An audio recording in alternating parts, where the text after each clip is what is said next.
हा भाग समजून घेण्याआधी आधीचे सर्व भाग नक्की बघा. जवळपास 1 तासानंतर आकाशची झोप उघडली. त्याला आपल्यावर काहीतरी वजन जाणवले. त्याने पाहिले तर आराध्या अजूनही एखाद्या बाळाप्रमाणे त्याच्यावर झोपलेली होती. हे पाहून आपोआपच त्याच्या चेहऱ्यावर स्मित हास्य आले.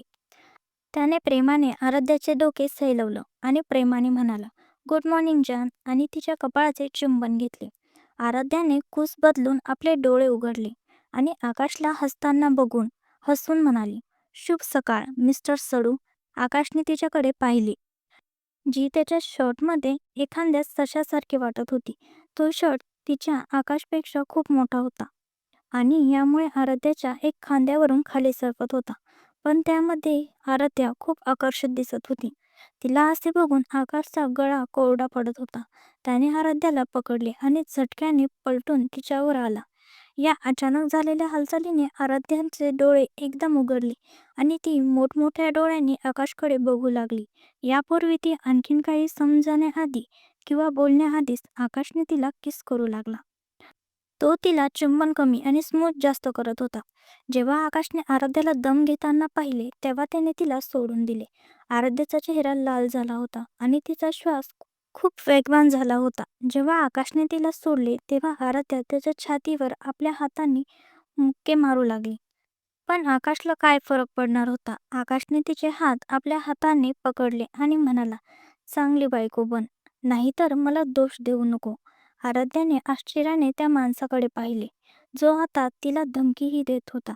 आराध्याने मनातल्या मनात म्हटले, "सडू कुठला, आता हा मला धमकीही देऊ लागला. याची हिंमत कशी झाली मला धमकी द्यायची, आकडू." आणि हे बोलून तिने तोंड वाकडे केले.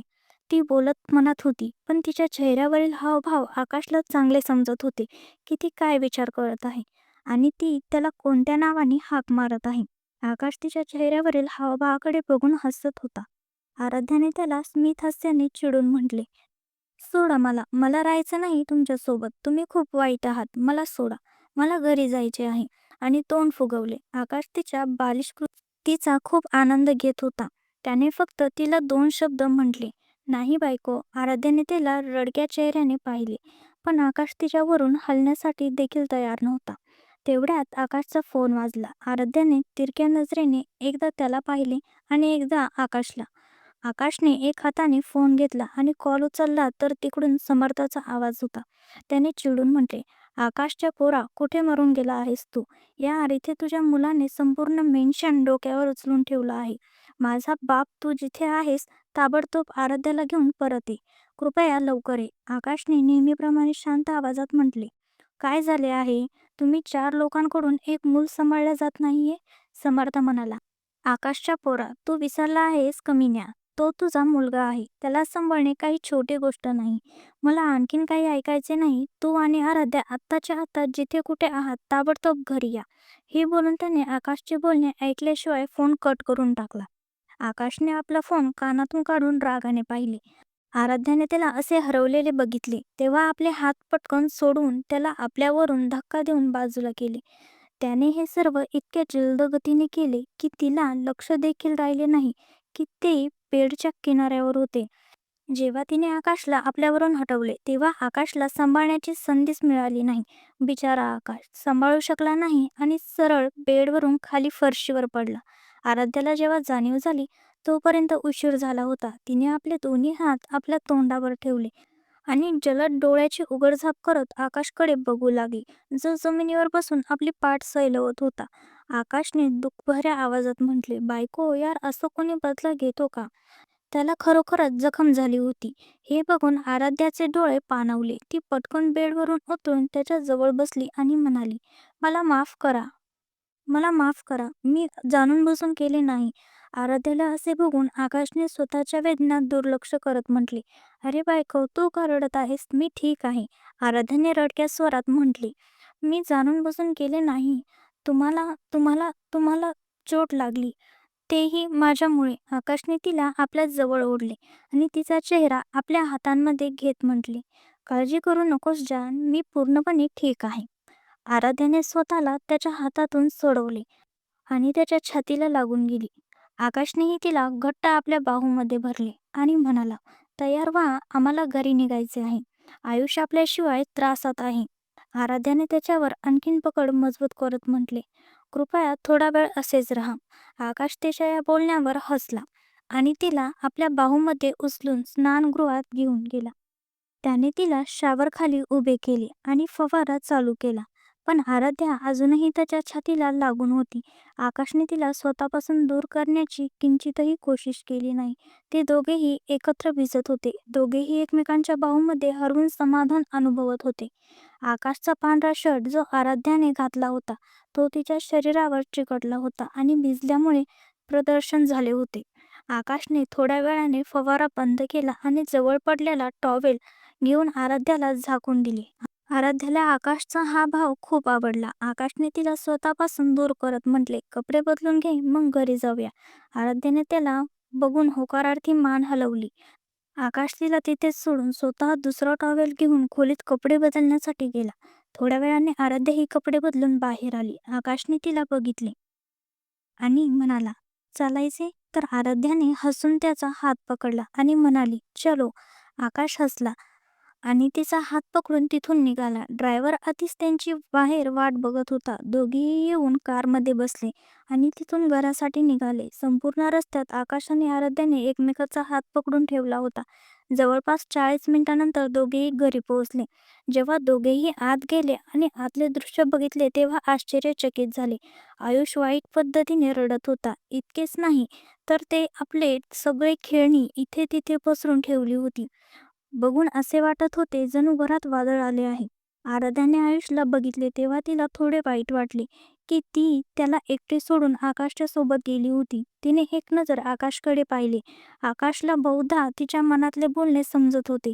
त्याने प्रेमाने फक्त इतकेच म्हटले, काळजी करू नकोस, तो फक्त एक मूल आहे जो आपल्या आई वडिलांना आपल्या जवळ न बघून अस्वस्थ झाला आहे. आराध्याने होकारार्थी मान हलवली आणि प्रेमाने म्हणाली, बाळा. आयुषने जेव्हा तिचा आवाज ऐकला तेव्हा तो शांत झाला आणि आराध्याकडे पाहिले. तिला बघताच तो पटकन उठून तिच्या दिशेने धावला आणि जाऊन तिच्या पायांना लपेटला आणि प्रेमाने आपल्या ओठांचा पाऊट करून म्हणाला, मम्मा, तुम्ही कुठे गेला होतात?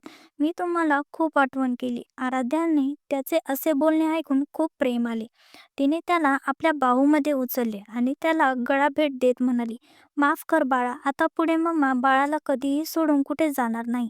आयुषनेही तिला प्रेमाने मिठी मारली. समर्थने जेव्हा त्याला शांत बघितले तेव्हा सुटकेचा श्वास घेत म्हणाला, देवाचे आभार आहे आराध्या, तू आलीस. तुझ्या लाडक्याने आम्हा सर्वांची बँड वाजवली होती आणि हा रणजित माहीत नाही कुठे मरून गेला आहे. तो तर काल रात्रीपासून दिसलाही नाही. तन्वी त्या दोघांना चिडवत म्हणाली, तसेच वहिनी, तुम्ही दोघे काल संध्याकाळपासून कुठे गायब होतात? आराध्या तर आपली नजर इथे तिथे करू लागली. तिला समजतले नाही काय बोलावे. तेव्हाच आकाश म्हणाला, तू आपल्या शेंगदाणे एवढ्या मेंदूला त्रास देऊ नकोस, समजलीस? आम्ही अकॅडमीसाठी जागा बघायला गेलो होतो. तर शांतपणे जा आणि आपले काम कर. तन्वीने तोंड वाकडे केले आणि म्हणाली, बोलताय तर असे जणू आपल्या मुलाला समजवत आहात. मला सांगू नका कुठे गेलात होता तुम्ही लोक. हे बोलून ती आपल्या खोलीत चालली गेली. आकाशने तिला रागाने पाहिले आणि म्हणाला, ही मुलगी आणि तिची कृती. आराध्याने आयुषकडे पाहिले जो तिच्या मांडीवर तिच्या खांद्यावर डोके ठेवून झोपला होता. तर ती हसली. समर्थ म्हणाला, बरोबर म्हणतात, सगळे आईची जागा कोणीही घेऊ शकत नाही. आम्ही सगळे याला किती वेळापासून झोपवण्याचा प्रयत्न करत होतो, पण बघा आपल्या आईच्या मांडीवर जाताच कसा समाधानाने झोपला. त्याच्या या बोलण्यावर आराध्या आणि आकाशही हसले. आराध्या, तू आल्यापासून आम्हा दोघा बापलेकांचे आयुष्य आनंदाने भरून गेले आहे. फक्त नजरभर पाहिले होते तुला आणि तू डोळ्यातून आधीच मनात उतरलीस, कळलेही नाही.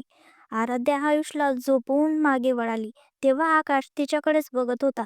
तिने जेव्हा आकाशला जसे स्वतःकडे बघताना पाहिले तेव्हा तिने आपली भुवई वर करून इशाऱ्याने विचारले, काय झाले? आकाशनेही इशाराने हसून नाहीमध्ये मान हलवली. आराध्या हसत त्याच्या दिशेने आली आणि आयुषची खोली बंद करून आपल्या खोलीकडे निघाली. आकाशने तिला पाहिले आणि स्वतःही तिच्या मागे चालू लागला. खोलीत येऊन आराध्याने स्वतः आधी आपले कानातले काढले आणि ड्रेसिंग टेबलच्या खुर्चीवर बसली. ती थकलेली होती. काल रात्रीचे झाले त्यामुळे तिचे शरीर बुऱ्या पद्धतीने दुखत होते. आकाश तिला उभा उभा अनुभवत होता. त्यालाही माहीत होते की ती बहुतांश काल रात्री तो थोडा जास्तच आतुर झाला होता. बहुधा त्याने आपल्या इच्छापोटी तिला दुखवले होते. त्याने एक लांब श्वास घेतला आणि तिच्या जवळ जाऊन तिला बाजूने पकडून उभे केले. आराध्या त्याच्या अचानक झालेल्या कृत्याने चकित झाली आणि असमंजसपणे त्याला बघू लागली. आकाशने तिला मांडीवर उचलले आणि बेडवर झोपवले. आराध्या थोडीशी घाबरली. ती काही बोलण्याआधीच आकाश खाली झुकला आणि तिच्या डोळ्यात बघून म्हणाला, "बाळा, तुला विश्रांतीची गरज आहे. शांत झोप." आराध्या तर फक्त त्याच्याकडे बघतच राहिली. आकाश तिच्या बाजूला झोपला आणि तिला आपल्या बाहूमध्ये घेऊन तिच्या कपाळाचे चुंबन करून म्हणाला, "थोडी विश्रांती घे. मला माहीत आहे काल रात्री मी खूप रूढ होतो. मला माफ कर त्यासाठी." आराध्याने त्या व्यक्तीकडे पाहिले, ज्याने तिला आपल्या बाहूमध्ये घेतले होते आणि आपले डोळे बंद केले होते. त्याचे बोलणे, त्याचा हावभाव आराध्याला एक वेगळाच समाधान देत होते. आराध्याने त्याच्याकडे कूस घेतली आणि त्याचा गाल चैलवत आणि त्याच्या कपाळाचे चुंबन करून घट्ट त्याला मिठी मारून आपले डोळे बंद केले. दोघेही एकमेकाचे समाधान होते. एकमेकांच्या बाहूमध्ये समाधान अनुभवत असताना दोघांनाही झोप लागून गेली. इकडे रणजित एक विचित्र पडक्या जागेवर होता. बहुधा तो कोणाची तरी वाट बघत होता. थोड्या वेळाने तिथे जवळपास 26-27 वर्षाचा एक मुलगा आला. 5 फूट 10 इंच उंची, गोरा रंग आणि तीक्ष्ण डोळे, नाक, घुंगराळे केस, अप्रतिम व्यक्तिमत्व. कोणी तर एक नजर पाहिलं तर बस पाहतच राहील. रणजितने पुढे सरकून त्याला गळा भेट दिली आणि म्हणाला, "खूप खूप खूप धन्यवाद आर्नव." तो मुलगा, ज्याचे नाव आर्नव होते, तो म्हणाला, "तुझेही धन्यवाद भाऊ. तुम्ही तर नेहमीच माझ्यासाठी खूप काही केले आहे. त्यासाठी इतके तर मीही करू शकतो." रणजित त्याच्या बोलण्यावर हसला आणि म्हणाला, "मी कोणतेही उपकार केले नाही आर्नव." आर्नव म्हणाला, "तुमच्यासाठी तो उपकार नाही आहे भाऊ, पण माझ्यासाठी तुमचे मला आणि माझ्या बहिणीला नवीन आयुष्य देणे एक देणगीपेक्षा कमी नाही." रणजित तेव्हा म्हणाला, "हे सोड, हे सांग, तुझी बहीण परत आली का?" आर्नव म्हणाला, "अन्वी अजून थोडे दिवस झाले आली आहे." माहीत नाही का, रणजितला अन्वीचे नाव ऐकून एक विचित्र भावना आली आणि त्याच्या मेंदूत फक्त त्या हॉटेलच्या रूममधली मुलगी आली. तिची ती घाबरलेला चेहरा, तिचे मासूम डोळे, अश्रूने भरलेला चेहरा त्याच्या डोळ्यासमोर आला. आर्नवच्या आवाजाने त्याचे लक्ष तुटले. त्याने तो विचार डोक्यातून काढून टाकला आणि आर्नवला म्हणाला, "तू आणि अन्वी आज संध्याकाळचे जेवण आमच्या घरी करतात." आर्नव म्हणाला, "नाही भाऊ, याची काही गरज नाही." रणजित म्हणाला, "विचारले नाही आहे, सांगितले आहे. आणि मोठ्या भावाची आज्ञा मानणे तुझे कर्तव्य आहे. तर मी इथे तुझे नाननकूर ऐकण्यासाठी बसलेलो नाहीये." आर्नव त्याच्या बोलण्यावर हसला आणि म्हणाला, "ठीक आहे भाऊ, आम्ही दोघेही तिथे असू." रणजित हसला आणि त्याला गळाभेट देऊन म्हणाला, "चल, संध्याकाळी भेटू." आर्नव म्हणाला, "जी भाऊ." आणि दोघेही तिथून निघाले. रॉय मेन्शन. आकाशची खोली. आकाश आराध्याला आपल्या बाहूमध्ये घेऊन समाधानाने झोपलेला होता. तेव्हाच त्याच्या खोलीचा दरवाजा उघडला आणि आयुष आत आला. त्याने जेव्हा आपल्या आई-वडिलांना झोपलेले पाहिले आणि जेव्हा त्याची नजर आकाशच्या हातांवर पडली, ज्याने आराध्याच्या कमरेला पकडून आपल्या बाहूमध्ये घेऊन झोपला होता, आयुषला तर हे बिलकुल मान्य झाले नाही की त्याच्याशिवाय दुसरा कोणीतरी त्याच्या आईला मिठी मारून झोपावे. त्याचे तोंड वाकडे झाले आणि जवळ जाऊन बेडवर चढला आणि जाऊन आकाशचे हात आराध्याच्या कमरेतून दूर करू लागला. पण बिचारा आयुष, कुठे आकाशसारखा तंदुरुस्त माणूस आणि कुठे मासूमसा आयुष. आयुषने पुन्हा आपले ओठ गोल केले आणि प्रेमाने स्वतःशी म्हणाला, "माझी मम्मा फक्त माझी आहे. मीच फक्त मम्माला मिठी मारून झोपू शकतो." त्याने पुन्हा आकाशचे हात झटकायचा प्रयत्न केला, पण आकाश जागा झाला होता आणि आपल्या मुलाचे सर्व कृत्य बघत होता. यावेळी आयुषने आकाशचे हात झटकण्याचा प्रयत्न केला तेव्हा आकाशने त्याचे हात आपल्या एका हाताने पकडले. बिचारा आयुष आपल्या वडिलांच्या कृत्याने आश्चर्यचकित होऊन तोंड उघडून त्याला बघत राहिला. त्याने आपले छोटे छोटे हात बघितले, जेव्हा आकाशच्या मोठ्या हातात कैद होते. मग त्याने आकाशच्या चेहऱ्याकडे डोळे लहान करून पाहिले, कारण आकाशने अजूनही आपले डोळे बंद केले होते. आकाशने बंद डोळ्यांनी म्हटले, "तू काय करण्याचा प्रयत्न करत आहेस आयुष? तुझी आई उठेल." आयुषने तोंड वाकवत म्हटले, "हो, तर तुम्ही माझ्या आईला मिठी मारून का झोपला आहात? ती माझी आई आहे. तिला फक्त मीच मिठी मारून झोपू शकतो." आकाशने त्या छोट्याशा शैतानाला बघितले, जो आपल्या वडिलांवर ईर्ष्या करत होता. पण म्हणतात ना, जसा बाप तसा मुलगा.